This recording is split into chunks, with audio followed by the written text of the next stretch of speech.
Teman-teman sekalian, selamat pagi, terima kasih.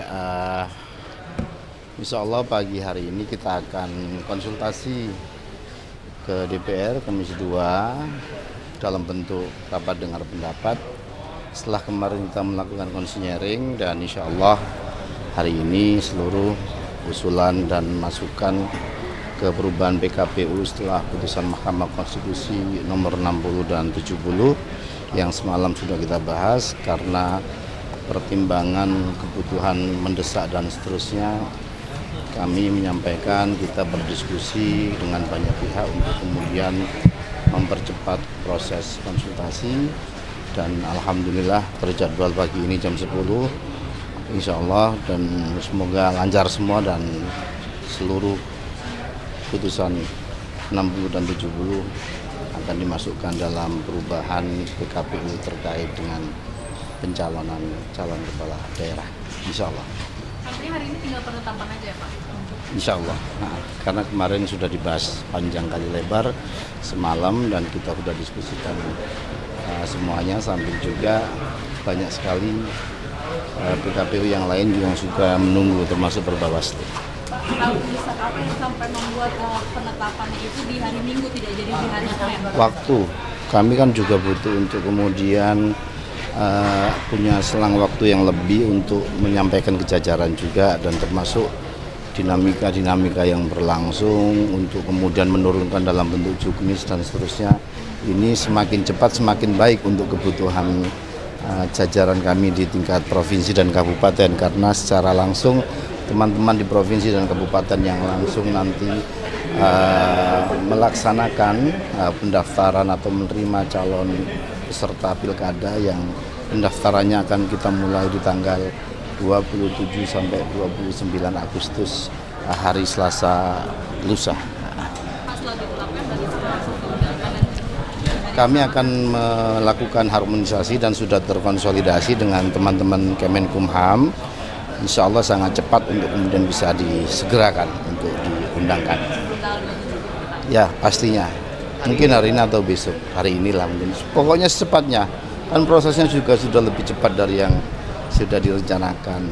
Pasti kami juga melakukan upaya-upaya terbaik untuk kemudian semua putusan masuk, dan kemudian secara teknis teman-teman di lapangan, teman-teman KPU juga bisa kemudian lebih cepat mendapatkan kepastian. Seperti yang saya sampaikan kemarin, ya, janji kami, janji DPR tentu bersama dengan pemerintah dan teman-teman di penyelenggara pemilu, rencana rapat dengar pendapat yang isinya rapat konsultasi tentang PKPU, revisi PKPU nomor 8 itu yang kita akan gelar besok.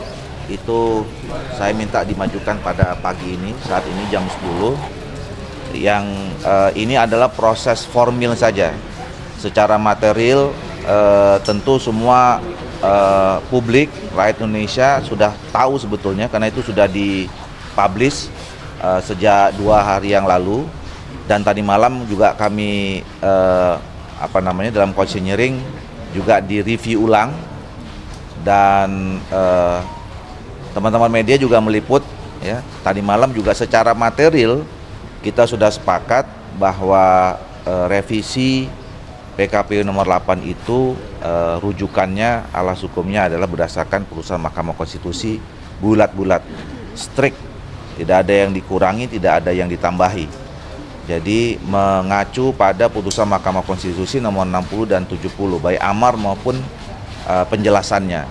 Nah, jadi pagi ini hanya proses formilnya saja, mungkin nggak terlalu lama, dan kami juga langsung mengundang. Biasanya kan kalau rapat konsultasi itu unsur yang hadir adalah DPR yang diwakili oleh Komisi 2, kemudian KPU RI, Bawaslu RI, DKPP, dan wakil pemerintah biasanya dari Kemendagri. Hari ini kami tambah dengan mengundang Kemenkumham. Jadi ada dirjen, salah satu dirjen yang diutus oleh Menteri Hukum dan HAM. Oh, Menkumnya datang. Oh, Menkumnya justru Menkumnya yang datang. Ya, ini kami sengaja mengundang supaya begitu langsung diputuskan bisa langsung didaftarkan ke lembar negara untuk segera bisa berlaku. Gitu. Artinya langsung disahkan hari ini Bang Doli, apakah? Ya, biasanya memang sebetulnya begitu sudah diketuk, disetujui di rapat konsultasi DPR, itu secara otomatis sudah berlaku secara politik. Tetapi secara administratif, hukum, tentu harus didaftarkan ke Kemenkumham. Dan selama ini kan kita belum pernah mengundang Kemenkumham dalam ini. Tapi karena ini urgent, karena masyarakat menunggu, putusan ini harus segera berlaku. Kami hari ini untuk pertama kali ini mengundang Kemenkumham untuk hadir agar begitu diputuskan langsung bisa masuk diproses secara administrasi ke Kementerian Hukum dan HAM. Kalau untuk rapat besok Bang Doli berarti tetap diselenggarakan untuk mekanisme formulir yang rencana besok? Oh enggak, jadi kan begini, yang seperti saya jelaskan, sebetulnya kan konseling tadi malam dan rapat besok hari Senin itu adalah untuk membahas rancangan PKPU, 3 rancangan PKPU, yaitu tentang logistik, tentang dana kampanye dan kampanye. Kemudian ada 3 Perbawaslu berkaitan dengan soal pengawasan pencalonan, penyelesaian perselisihan, dan satu lagi lupa saya judulnya apa gitu. Nah, ini sudah dijadwal dari 2 minggu yang lalu sebenarnya. Tapi karena di dalam seminggu terakhir ini ada putusan Mahkamah Konstitusi yang mengharuskan, karena itu final and binding, maka semua peraturan di bawahnya termasuk PKPU dan Perbawaslu harus menyesuaikan, ya. Maka kemudian kita juga menyisipkan agenda soal revisi PKPU nomor 8 itu. Jadi hari ini khusus kita akan membahas revisi PKPU nomor 8 dan langsung juga penyesuaian Perbawaslu terhadap pengawasan pencalonan. Jadi ada 2 yang hari ini diputuskan, ya. Jadi revisi PKPU nomor 8 dan Perbawaslu yang berkaitan dengan soal pengawasan pencalonan, yang itu semuanya rujukannya adalah putusan Mahkamah Konstitusi 60 dan 70. Nah, besok kami tetap rapat lagi untuk membahas yang 3 PKPU dan 3 Perbawaslu yang tadi malam juga sudah kita konsenyeringkan gitu. Oke? Pak Doli, kalau dilihat dari revisi PKPU yang ada itu Pak, itu semuanya udah mengakomodir putusan MK belum Pak? Sudah. Kan saya kira masyarakat sudah lihat semua, ya, draftnya, dan tadi malam juga kami review lagi secara terbuka. Biasanya rapat konseling itu tertutup.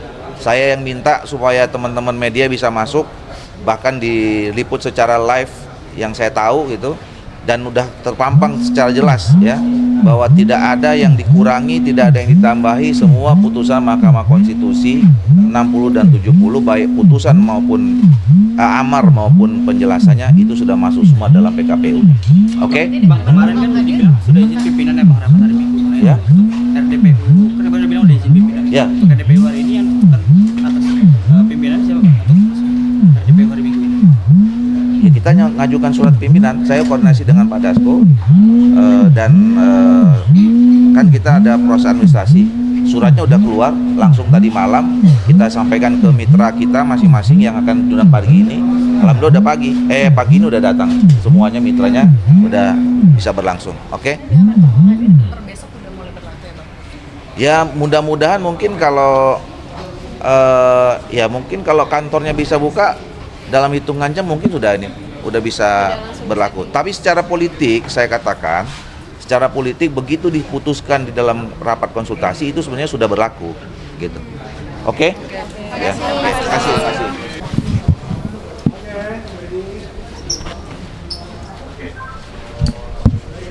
Siapa yang nanya? Langsung aja Pak. Ya.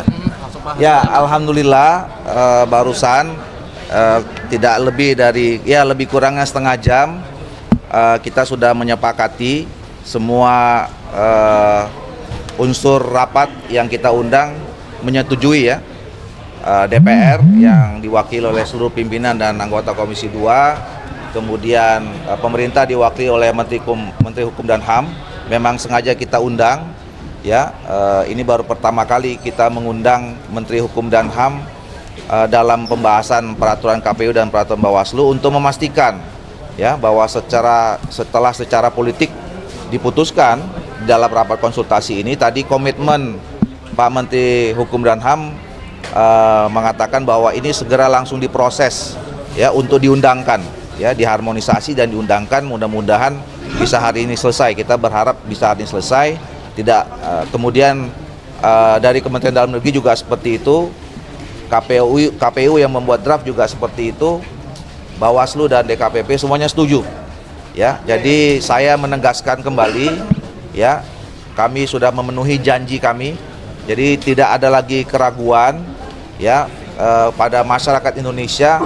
Sekarang kita sudah punya peraturan yang lengkap dari peraturan prinsip undang-undang, di mana yang terakhir itu berdasarkan putusan Mahkamah Konstitusi nomor 60 dan 70, dan juga sudah diikuti oleh peraturan yang lebih teknis, peraturan KPU tentang pencalonan ya kepala daerah.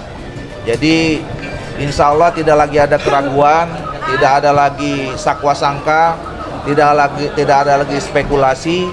Maka kita sudah punya peraturan yang lengkap untuk pencalonan sampai juga tentang pilkada ya 2024. Jadi kami juga dalam kesempatan ini sekali lagi tidak henti-hentinya mengucapkan terima kasih ya kepada adik-adik mahasiswa. Kami bangga sekali apa yang sudah diperjuangkan oleh adik-adik, kemudian para guru besar, kemudian juga pada elemen masyarakat seluruhnya sipil yang beberapa hari kemarin datang ke DPR untuk mengingatkan kami, mengawal kami ya. Dan saya kira inilah proses sejarah yang luar biasa. Kita menegakkan konstitusi kita dan menjaga serta merawat demokrasi di republik yang kita cintai ini. Bang, ini kan maju dari agenda awal ya Bang, jadwalnya Ya. alasannya apa Bang? Iya, saya kira memang betul kita sudah merencanakan besok jam 10. Tetapi karena lihat dinamika ya, saya merasakan betul ya keinginan, kemudian keinginan adanya kepastian ya dari masyarakat Indonesia ya. Ada yang khawatir bahwa nanti kalau tidak segera diputuskan nanti ada dikhawatirkan ada penyimpangan-penyimpangan ya, dan itu kan membuat kita menjadi pro kontra di antara kita gitu ya. Oleh karena itu saya mengambil inisiatif kemarin ya, saya berkomunikasi dengan pimpinan DPR untuk meminta dimajukan, dan alhamdulillah pimpinan DPR menyetujui karena ini hari libur ya, hari libur, dan memang kalau mau rapat harus ada izin pimpinan. Dan saya juga sudah komunikasi dengan Pak Mensesnek, Pak Mendagri, pemerintah juga setuju, lebih cepat lebih bagus, dan alhamdulillah yang memenuhi proses administrasi tertib tata tertib DPR, maka yang paling mungkin dan paling cepat dilakukan pagi ini. Nah, alhamdulillah sudah selesai. Pak, jadi 3 PKPU dan Jadi kita masih punya sisa lagi. Besok pagi tetap kami rapat jam 10 pagi, itu membahas 3 PKPU dan 3 Perbawaslu. 3 PKPU itu adalah satu masalah PKPU tentang logistik, kemudian yang kedua tentang dana kampanye, kemudian yang ketiga adalah tentang kampanye. Sedangkan Perbawaslunya yang pertama adalah Perbawaslu tentang pengawasan pencalonan. Jadi yang PKPU ini kan harus juga disandingkan dengan Perbawaslu tentang pengawasan pencalonan. Kemudian yang dua lagi adalah soal pengawasan kampanye. Kemudian satu lagi soal saya lupa ya. Jadi ada 3 PKPU dan 3 Perbawaslu besok yang akan kita bahas. Pak Doni, pertanyaan di luar dari yang rapat hari ini, kemarin kan sempat viral nih masalah mulai dari Golkar sendiri, Pak Bahlil yang ada foto bahwa dia sedang minum. Nah, itu tanggapannya bagaimana? Saya kira kita fokus bicara tentang soal soal PKPU ini aja ya. Cukup. Kalau dengan ditetapkannya PKPU hari ini akan berpengaruh juga nggak kalau dari Golkar untuk kepala daerah yang akan diusung? Saya kira memang tentu pasti begini. Kalau dalam posisi sebagai polisi Partai Golkar ya, Golkar kan sudah menetapkan hampir seluruh calon ya, pasangan calon di seluruh daerah di 508 dan 37 provinsi. Tentu penetapan calon itu berdasarkan pertimbangan yang cukup matang ya, seperti yang saya katakan beberapa kali ya, bahwa penetapan pasangan calon Partai Golkar itu Yang pertama kali prinsipnya adalah bagaimana calon yang kita usung itu adalah calon yang punya potensi untuk menang. Yang kedua, prinsip yang kedua adalah karena kami adalah bagian dari Koalisi Indonesia Maju, tentu dalam proses penetapan itu ada komunikasi yang intensif dengan teman-teman Koalisi Indonesia Maju. Koridornya di antara itu. Nah, jadi sebetulnya dengan perubahan apapun dalam peraturan atau aturan main dalam pilkada ini, tentu kami tetap masih punya keyakinan bahwa calon atau pasangan yang kita usung itu adalah calon yang kuat, calon yang punya potensi untuk menang. Bahwa ada peraturan yang berubah, tentu itu akan merubah strateginya juga, ya. Misalnya apa? Tentu akan berbeda, ya. Ketika kita berkompetisi menghadapi satu pasangan calon dengan 2 atau 3 pasangan calon yang memang dimungkinkan akan terjadi setelah keluarnya putusan Mahkamah Konstitusi ini. Jadi kan PKPU itu tadi menjelaskan syarat ambang batasnya itu lebih mudah, ya, lebih mudah. Jadi memang konsekuensinya akan berpotensi munculnya pasangan-pasangan calon baru di setiap daerah. Nah, tapi buat Golkar, buat teman-teman Koalisi Indonesia Maju, ya, kami sudah siap, ya, menghadapi kompetisi. Apakah itu dengan 1, 2, atau 3 pasangan calon, insya Allah Golkar dengan koalisinya tetap siap, tapi memang tentu akan merubah strategi, ya, di dalam proses pemenangan itu. Bang, soal nama termasuk juga di Banten berbawah gimana Bang? Soal nama-nama Indonesia termasuk juga di Banten kan belum ada kepastian. Iya, memang belum. Nanti hari ini, ya, Pak Bahlil sebagai Ketua Umum kan sudah ada jajaran pengurusnya, ya, yang 9 orang itu.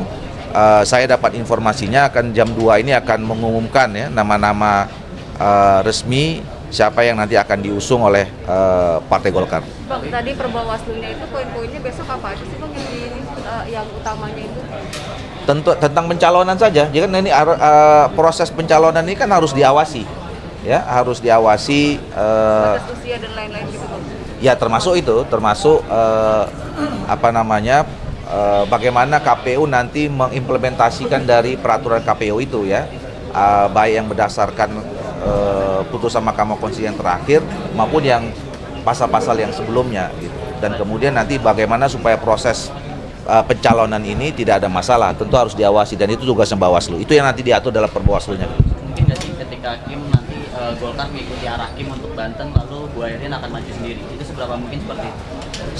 Saya kira nanti itu pembicaranya antara Ketua Umum yang baru Pak Bahlil dengan Ketua Umum partai politik yang tergabung dalam Koalisi Indonesia Maju. Tapi Pak, seharusnya sebagai kader apakah Ayrin harus mematuhi putusan Golkar atau seperti apa? Saya kira Pak Bahlil sebagai Ketua Umum akan bisa menyelesaikan, ya, akan bisa mengharmonisasi